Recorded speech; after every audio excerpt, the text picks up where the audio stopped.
Hilderbrand. I really hope you can hear me. I am broadcasting Facebook Live from my home on Nantucket. We are in my kitchen. Hi, guys. I hope you can see me. I hope you can hear me. I am Elin Hilderbrand. I am live from Nantucket, and I'm in my kitchen, and I'm going to be signing and answering your questions about 28 Summers. I have to say, I've been crying all day. Maybe I'll even cry on Facebook. And I'm not sure why I'm so emotional about this book. I love it so much. I put so much time and effort, and I do that with all my novels. I don't know if I'm older or if I'm just feeling more sentimental or what it is. But this is a very, very special book to me. It's my favorite book that I've ever written, 28 Summers. So it is based on the movie Same Time Next Year, which was one of my favorite movies. I saw it when I was very young. I think it was a Saturday afternoon, Sunday afternoon, and it was raining, and this was back when there were only 3 channels of television, and it was like, you know, the afternoon movie, and I watched it, and I thought, this is really great. I watched it as an adult, and I realized how simple the movie is, because it was written as a play by Bernard Slade, and then it became a movie. So the play only has 1 or 2 sets, and the movie also only has 1 or 2 sets. It's all set in the hotel room that they go to every year in Santa Barbara. In my novel, things are much more complicated, because I thought this premise is so interesting and so rich, and I really wanted to explore what it would be like to have a relationship like this. As it turns out, it's almost impossible, except in the course of my book, because it's fiction and I could manipulate everything the way I wanted it. But it was very, very tricky to get my 2 lovers, Mallory Blessing and Jake McCloud, together every year for 28 years, because of course life happens. Mallory and Jake meet in the summer of 1993. Mallory has inherited a beautiful seaside cottage from her gay aunt, and she moves to Nantucket year-round. She starts teaching English at the high school. She has a life going. Her brother calls to say he's getting married and he'd like to have a bachelor weekend at her cottage on Nantucket. So enter Jake McCloud, Cooper's friend from Johns Hopkins, which is where I went. And Jake and Mallory form a connection that lasts for 28 summers. Jake gets married to a woman who eventually ends up in politics and is running for president in 2020. Mallory has relationships. They both have children, and yet they still get together every single summer. And sort of the drama of the book is how they managed to pull this off, which honestly, even though I wrote it, I can't believe they do it. Anyway, I can see my fans. Hi, people. Hi, fun people. Barbara, Lauren, Beverly, Elise, and Maria. I can see you guys. You guys are the best. So that is the premise of 28 Summers. I do want to say, although Ursula, Jake's wife, is running for president, this is not a political book. It was my dear desire to give everybody an escape this summer and write about something beautiful and wonderful and escapism. And it's about Nantucket. It's about love. It's about relationships. It's about, you know, parenting. It's about teaching and learning, and about the love of summer. And there's some sailing in here. And I really think you guys are gonna love it. I hope you love it. It's very, and you need tissues, because it's very sad. Anyway, that is all I will say before I give the whole book away. So what I'm going to do is I am going to take some questions, and you guys, I'm really new at this, so I'm hoping that I can take a question without completely dismantling my FaceTime Live. Okay. The question is about twins. It says, I have twin brothers. How do you like being a twin? So one of the funniest questions I've ever gotten about being a twin, I have a twin brother named Eric Hilderbrand. He lives in New Canaan, Connecticut. He's in private equity. We are nothing alike. Is someone raised their hand and said, does your twin write novels? Which that sent me into a real laughing fit, because no, he's a money guy. He does not write novels. He does read. He reads all my books very faithfully. We are good friends. We've been good friends since the day we were born. He is my other half. He calls me his twister. But he does not write novels. But I do love having a twin. Anyone who has read a lot of my books knows I write about being a twin all the time. There were twins in Summer of '69. There were twins in The Castaways. Where else? I mean, there are twins all over the place. The Identicals, obviously, duh. That book was dedicated to Eric. So lots and lots of twins in my books. Okay, I see all my fun people. Laura Jones, how did you know so much about South Bend? Okay, so here's the real dish. One of the things that I've been trying to do in my more recent books is take the action out of the East Coast. I write about Nantucket. I grew up outside Philadelphia. I write about the East Coast. I've been writing about the East Coast. I write about New Canaan, Connecticut a lot because that's where my twin brother lives. And in this book, I do some new locations. They go to Paris. It was very fun to write about Paris. They go to, a lot of it is set in Baltimore, where I went to college. I went to Johns Hopkins, and Washington, D.C. I haven't been to D.C. in years. I hope to get there. I was supposed to go there on tour, and of course, I'm not going this year. But Ursula and Jake are from South Bend, Indiana. So my ex-husband, Chip Cunningham, grew up in South Bend, and he moved there in 7th grade, and his parents are still there. They both work for Notre Dame, my children's grandparents. And so I have spent a lot of time in South Bend under the, what do they call it? In the glow of the dome, Notre Dame.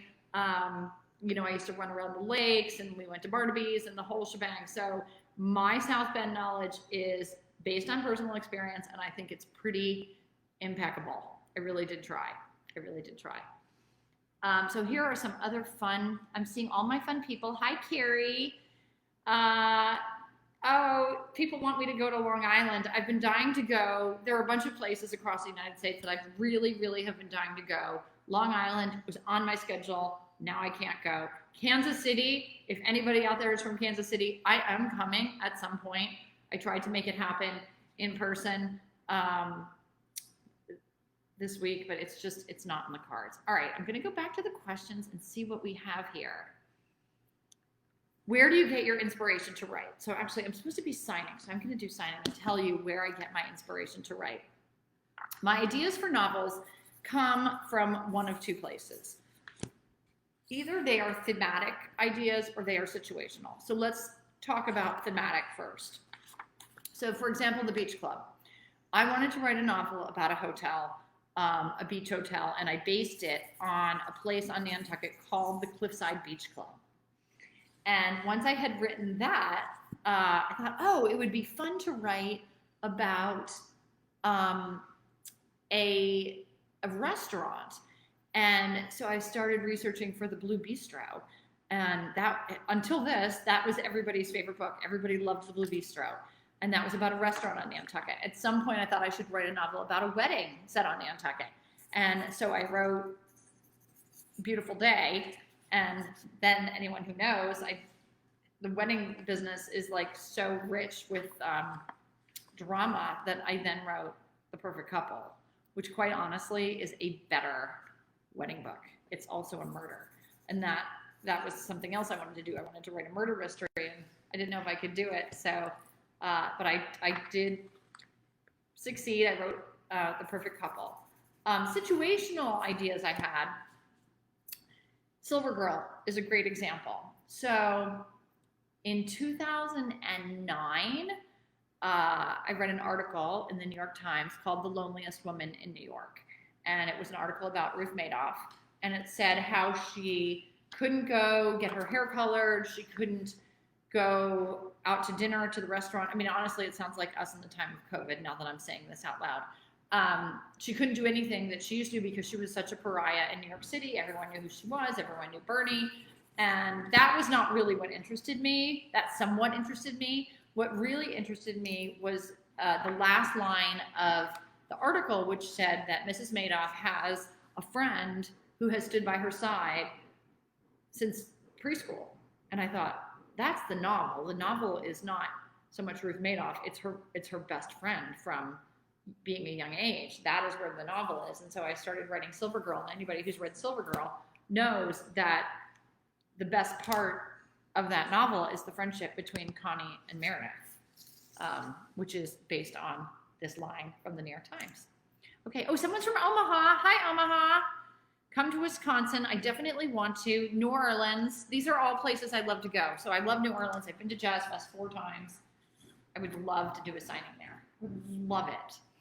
One of the things I do want to say about my tour, and I'm sorry, because this is my texting. So all of my children's texts come into my computer. That's this annoying noise. Anyway, and I can't turn it off because if I turn it off, you won't be able to hear me. So you will forgive me. Anyway. The thing about my touring is as follows. In order for me to come to your town, like let's talk about a non-COVID situation, like a regular day. In order for me to come to your town, an independent bookstore in your town has to invite me. So I have a friend named Mary. She lives in St. Louis. I had never been to St. Louis. She was dying for me to come to St. Louis. She said, what do I have to do? I said, oh, you have to find an independent bookstore in St. Louis who will invite me. And lo and behold, what does Mary do? She goes home to St. Louis. She was here on Nantucket visiting. She goes home to St. Louis. She goes to Left Bank Books in St. Louis and says, can we get Elin Hilderbrand to come? Left Bank Books calls my publicist. They put together this amazing event. And I had 360 people that I spoke to in St. Louis. And I wasn't even there overnight. I went in the afternoon and out later in the afternoon, and it was amazing. And that is how you get me to come to your town, is you find your independent bookstore and you say, can we please have Elin Hilderbrand? Now, there are a couple of restrictions. Like, first of all, it has to be a New York Times reporting store. What a pain. Barnes and Nobles do report to the New York Times, so it is possible that you could ask your local Barnes and Noble to, lobby to have me come. In this way, I hope to get to see everybody, but I do definitely want to get to Kansas City. I want to get to Kentucky. I want to get to New Orleans. There are other places. We're going to take a look-see. Oh, everyone feels like they're in my kitchen with me. You guys are in my kitchen. Cleaners came, but that was several days ago. Okay, so I am going to go back and look at my fun questions. Hold on, let's see what else we have. Have you been writing during quarantine? Oh, yes. Yes. So I finished. Okay, so for those of you who don't follow me on Instagram, you should be doing that. You should be following me on Instagram because that's how you can figure out where I am at any given time. So I spent the first 7 weeks of quarantine in St. John. The way that happened was I was slated to leave on March 11th out of Boston, and I did. I got on the plane, and on March 11th, things were still fine. So I went down to St. John. The first week in St. John, I went out. Everything was fine. I saw my friends. Everything was good. We were sort of aware by the time the weekend rolled around, like the 14th, 15th, that maybe we were supposed to be social distancing, but at that point it was still funny. And then very quickly thereafter, it got very serious, and the restaurants closed. And at some point, the beaches on St. John closed for 2 weeks, as well as the hikes. So it got very small very quickly. I had a pool at my villa. I did not suffer any hardships, so I would sit at the pool and I would write. I finished my novel, Troubles in Paradise, and then I went home. I went home on the 27th of April, and I've been here for 7 weeks. So I was there for 7 weeks, and I've been here. So we've been in quarantine. Everyone would agree about 14 weeks. Yeah. And I have been writing. So I finished Troubles in Paradise. That comes out October 6th. And I am starting my book for next summer, which I'm not even going to talk about because then that's like 3 books from now. So, but I write every single day. Okay, let's see. Can I write quicker? This is hilarious. So I'm obviously writing as fast as I can. I will show you, I'm never without my notebook. So I write everything longhand. Hold on here, guys. I write everything longhand. So this is my notebook that I was writing today. This is the Summer of 21 book, which I think is going to be called Golden Girl. We'll see. We'll see. They think it might be too much like that show, which I never did watch, called Golden Girls. Okay, let's see. What else do we have? Can't wait to get your copy. Signed copy came yesterday. This is so exciting. Signed copies can be purchased here. I'm doing them right now. You could literally be the owner of this exact book that I am signing. I am going on the road. I'm going to 4 in-person locations. I think I'm one of the only authors who's touring this summer. I'm doing it for 2 reasons. One is to support independent bookstores, and the other reason is because I want to see your faces. So one of the things that Mallory and Jake say to each other, and like, I'm so emotional today, I'm so sorry. One of the things that Mallory and Jake say to each other is they say, I will see you next summer, no matter what, no matter what. And at some point, several points actually in the book, Mallory says, does no matter what mean what I think it means? Does it mean no matter what? And they do make it mean no matter what. And so what I say is, I want to see my readers this summer, no matter what. I'm going to come see you. So I'm going to 2 stores in Delaware, and I'm going to a place called Books and Greetings in Northvale, New Jersey, and I'm going to Warwick's in San Diego, La Jolla. I cannot wait. I'm very excited. Travel, I'm a little bit nervous about the travel, but I'll have my mask. I may have gloves. I may not have gloves. I'm not really sure. Okay. So let's see here. Somebody wants to cook in my kitchen. My kitchen has been recently renovated. I wonder if it's like, if I can just show you my stove, which is behind me. And I'm sorry, because I didn't really clean up. So my stove is called a La Cornue, and it is a Ferrari. It was here when I bought the house. It is so amazing. It has a deep fryer. So what you see right over my head is a built-in deep fryer. It has 4 burners. It has a grill on the right, if we're looking at it. And then in the middle is like this griddle. And I never use the griddle, but it has rings in it that you can take out, and then you can put your wok in there. It's an amazing, amazing stove. Okay, we're going back to the questions, you guys. Here we go.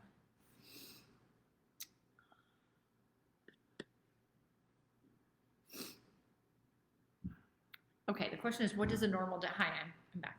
What does a normal day writing look like for you? So I'm lucky enough, excuse me, I've been crying, so my nose is running. I'm lucky enough to have a pool out back, which I put in myself. Not myself, but I put in when I moved in because I needed a place to relax. I had been going to the beach. I still go to the beach. But one of my biggest luxuries is having this pool. So I have my own chaise back there, and I sit by the pool and I write, and I do it whenever I get a chance. So today I exercise every morning. So I finish exercising around 10 and I go out back and I will sit there. If I have all day, I will sit there until 6 o'clock. Write. I read, I take a nap, I take a swim. It's heaven on earth. I always say I don't like holidays because my regular life is so perfect. I don't like anything to interrupt it. But yeah, so I write all the time. And then in the winter, fall and winter, you know, I hang out upstairs in my bedroom. You may hear noise from my house because I'm having it renovated.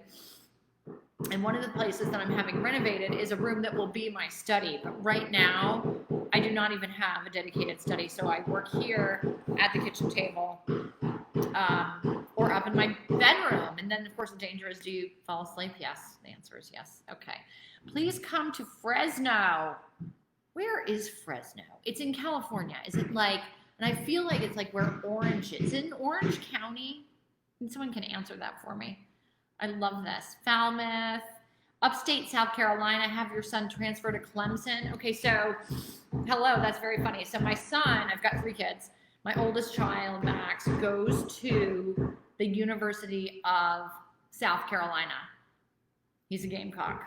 We looked at Clemson, and he did not get in. I was just happy he got into South Carolina. I was happy he got in anywhere. He was a good athlete in Nantucket, like in the paper every week kind of athlete. And he took honors classes, but between us, he kind of half-assed it. So like his senior year especially, there was 0 effort, no homework done, that kind of thing. We're happy he got into South Carolina. He's in a fraternity. He loves it. He's very happy. So anyway, someone's from Canada. Okay, I have to go to Canada. So for those of you who are watching from Canada, I am coming. I was in Toronto in 2016, and I had almost no one at my events because I think at that point, I don't know, the Canadians just weren't that into me, and that has changed really in the last 4 years, and so I'm definitely going to try and get to Canada. Okay, Northfield, so someone's going to come see me in New Jersey. That's fun. And right now, yeah, so for those of you who missed it, I'm in Nantucket. I'm in my kitchen. We've all taken a look at my beautiful stove. My sister-in-law, Lisa Hilderbrand, is an interior decorator, and she designed my kitchen. She's designing my living room. It kind of sounds like, I don't like to always say that it's my sister-in-law because it sounds like you're having Uncle George fix your car. She's the best. My brother, as like I said, lives in New Canaan. She's very fancy. She does work in Manhattan. She does work in Greenwich. She does work in Charleston. She's the best. And I wish I could walk around with my computer and show you every detail of this kitchen. Suffice it to say, my sister-in-law, Lisa Hilderbrand, is awesome. Okay, you guys, sorry, I'm going back to my questions. What do we have here? Do you have any funny stories from quarantine? Do I have any funny stories from quarantine? Not really. I've had a very, very good quarantine because by nature, I work by myself. I work at home. I was in the Caribbean for 7 weeks. And what else can I tell you?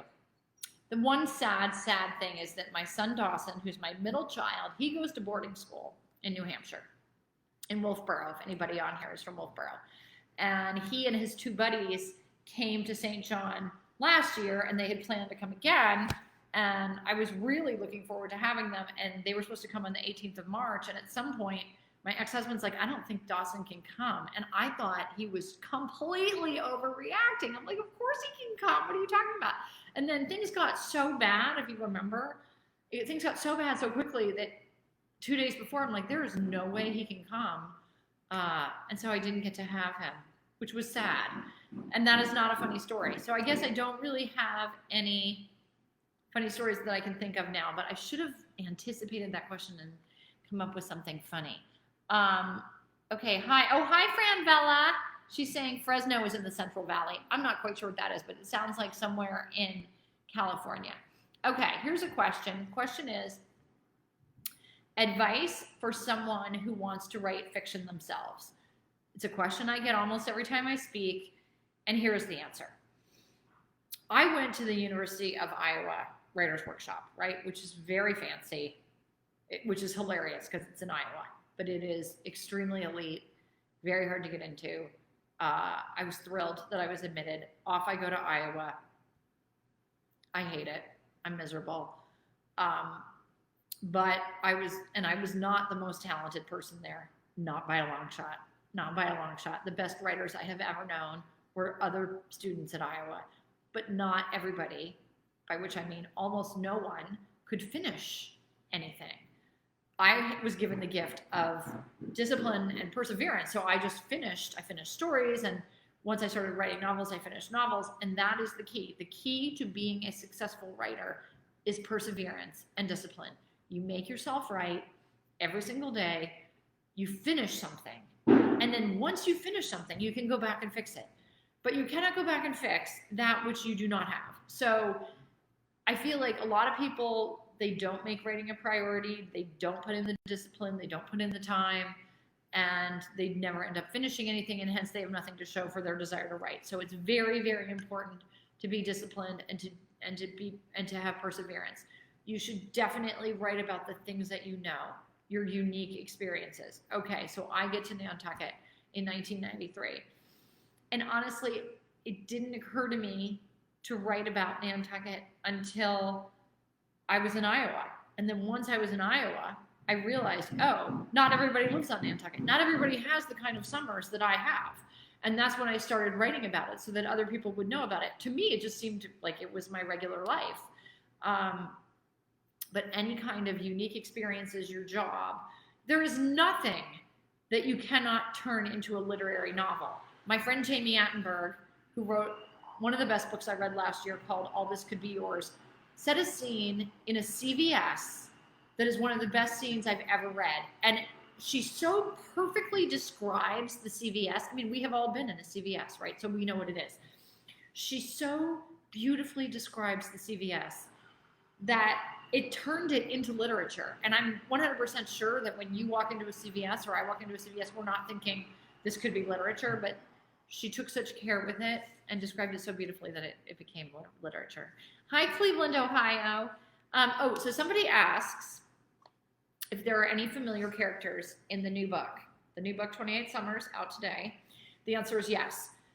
One of the things that I did, because I had 28 years, is I populated certain chapters with people that you already know if you've been reading all my books. If you've read all my books, certain people, I won't say who they are, the Quins, show up in certain chapters, and there are other people that you know that also show up. So you will be delighted because there are people from other books. They're just really cameo roles. There's nobody with a significant role.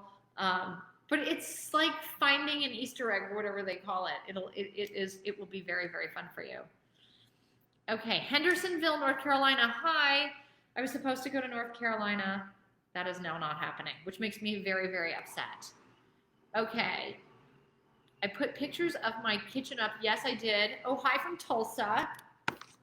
Everybody is seeing my kitchen. Should I walk around a little bit? I wish I'd done the dishes. There's my sink, and then there's my ring light. And then almost my favorite thing is my cabinet. Let's see if we can look at my glassed-in cabinet. And also the light fixture. I mean, look at that. I don't know how to make this work. Look at that beauty. Okay, I digress. We're going to get back to the questions, you guys. Okay, let's do it. Here we go. Questions.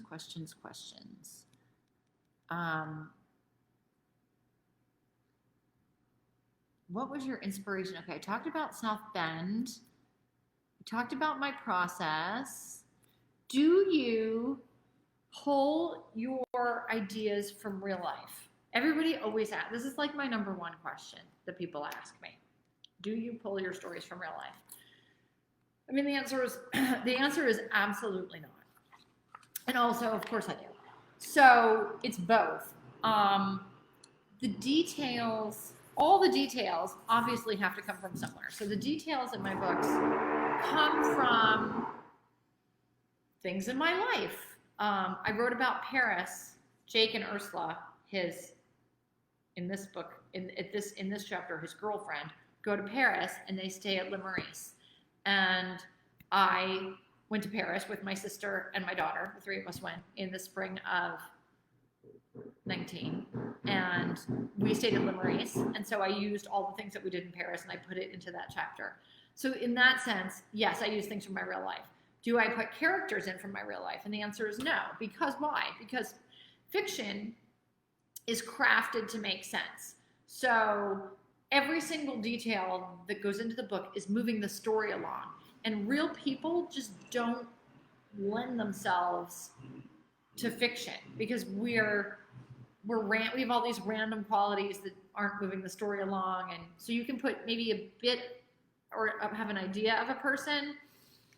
One of the things I did in my novel, The Rumor, is I decided that I was going to put every single person who gossips on Nantucket into my book, The Rumor. And I was going to get back at them in this way. And so I write The Rumor. And I do that, in fact. Like, for all the gossipy people in that book, those are people that I know. And not a single person knew it was them because I had to change them so dramatically to make them fit in the book that the only person who knew who they started out was me. And that was for the best. That was for the best. If you notice, in that novel, my protagonist's name is Madeline, and it's Mad Ellen with an E. And that's because I was so mad about people doing gossips and doing rumors. Okay. Love your books. She rereads them. I know people reread them. I reread this year I reread The English Patient, which I loved, by Michael Ondaatje. Oh my goodness, I loved it. And let's see, we're going back to questions. Let's see.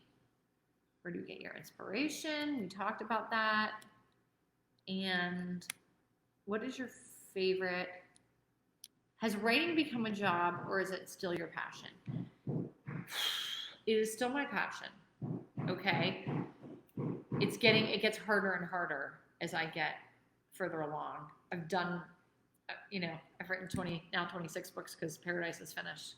And I'm like kind of slowing down, thinking about what have I not written about? What do I want to write about? The book I'm writing for 21 is the same but different, and that's what makes my job so hard, right? I do the same thing. I want to do the same thing every year completely differently, and think about what a challenge that is. I want to give you guys all the things that you want. What do you want? You want the food, and you want the beautiful beach scenes, and it's like there's only so many ways to make that work over and over again. So it is definitely getting harder. It's definitely getting harder. Brittany asks, of all the characters you've written, who is your favorite and who is your least favorite? I'll just do my favorite, which is Margaret Quinn.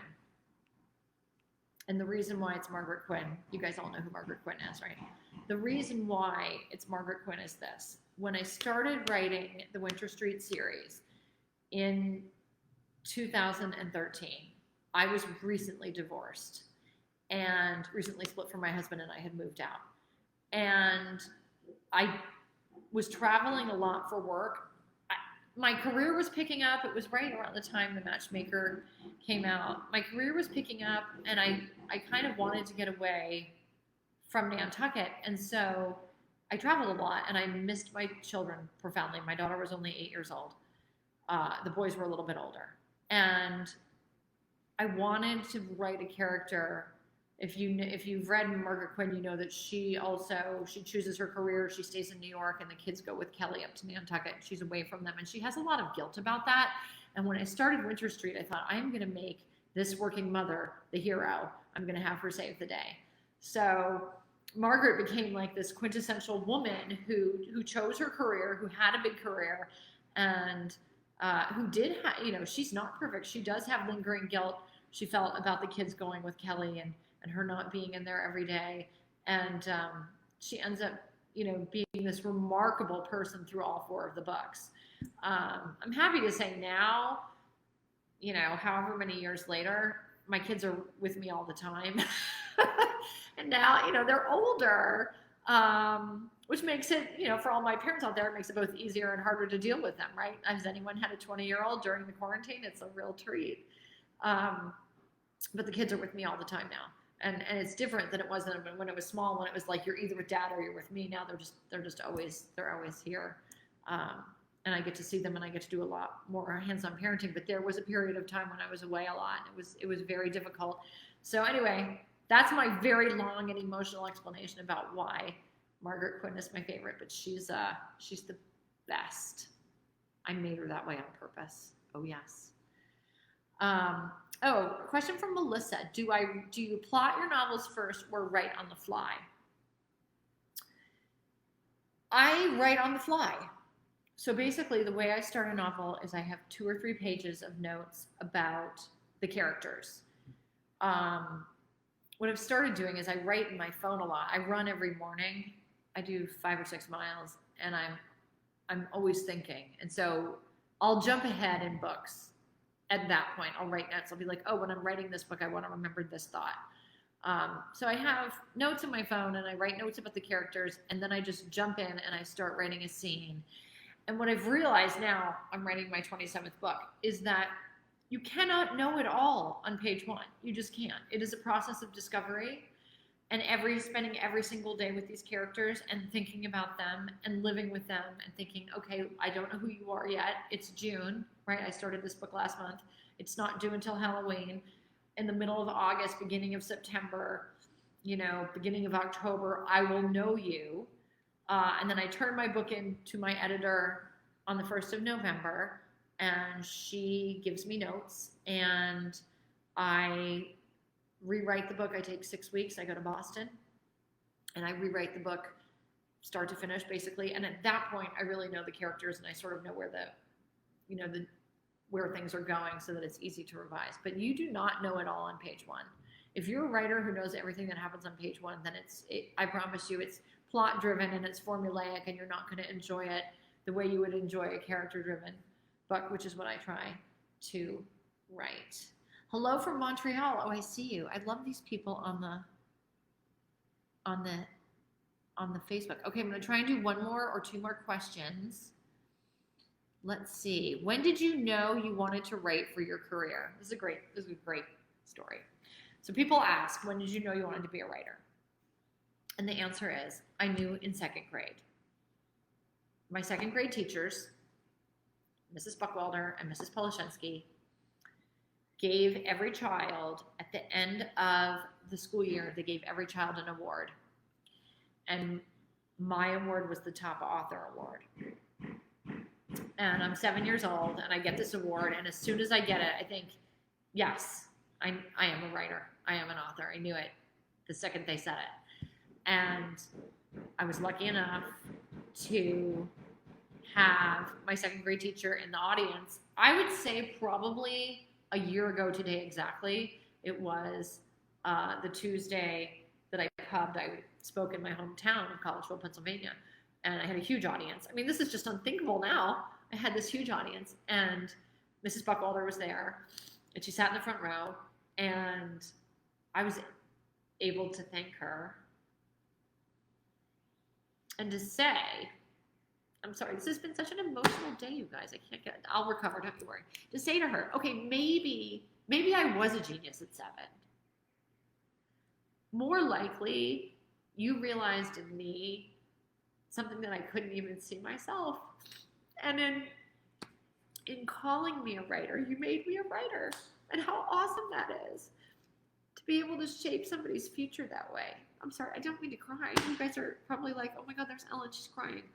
But it's such a beautiful story, really, that someone set me on my path, and that she was able to come see me sign, and how great that was. All right, I'm done. I'm fine. I'm sorry. You guys are probably like, oh my God.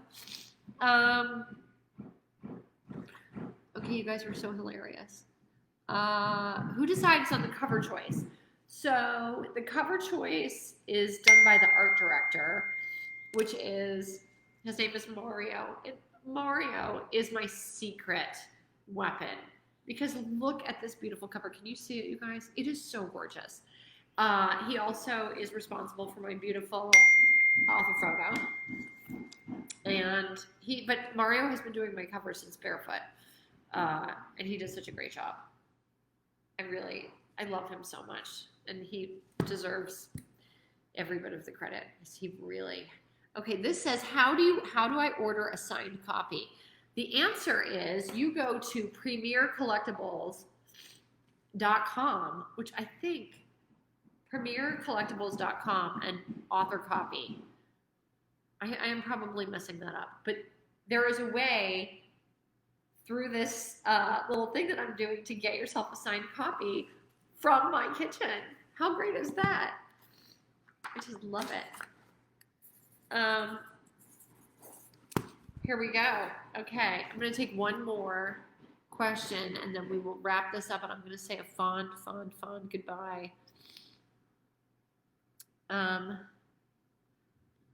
Which of your books is your favorite?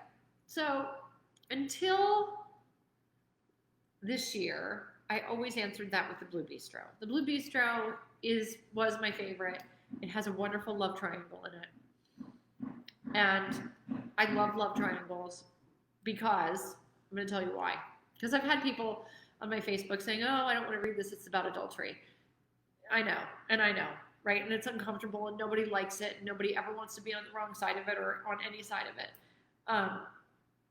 But I always refer them to a quote that I think it was Sting. I can't 100% stand by that, but I think it was Sting. Said something to the effect of, there are two kinds of songs. One song is, I love you, and that's a good song. Another kind of song is, I love you, but you love someone else, and that's a better song. And as far as novel writing goes, drama makes the best content.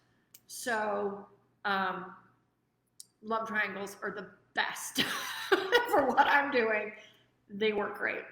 And the Blue Bistro has a humdinger of a love triangle between Adrian, who's working at the Blue Bistro, Thatcher, who owns the Blue Bistro, and Fiona, the chef. And she and Thatcher are not even romantically involved, but they are best friends and soulmates. And that becomes a very complicated situation in the restaurant, which, as you might imagine. So that was always my favorite book. Now, today, my favorite book, and I do mean this, I'm not just saying this because I'm trying to sell you copies, which I definitely am, you guys, I love you, is 28 Summers. This love triangle blows the Blue Bistro away, truly. It really does. The Blue Bistro actually appears in this book. There's a scene set at the Blue Bistro. But this love triangle between Mallory, Jake, and Ursula is something else. It's unique and it's, I gave it a lot of thought, and I hope that you appreciate it. Anyway, I love you guys. Stay safe. If you want one of the copies that I am signing here in my kitchen, you go to premiercollectibles.com. I think it's like 20, I think you click on like 28 Summers, and they will send you one of these signed copies. And it's just like we were all together at a signing, except we're not getting our pictures taken, which is sadder for me probably than it is for you, because I love to see my readers. Anyway, I love you all. Stay safe. Wear your masks, social distance until you feel completely comfortable not doing so, but I feel like we still have a little ways to go. For those of you who will be in Delaware, in Northvale, New Jersey, or in La Jolla, I will see you guys in the next couple of weeks. Thank you so much. I love you guys.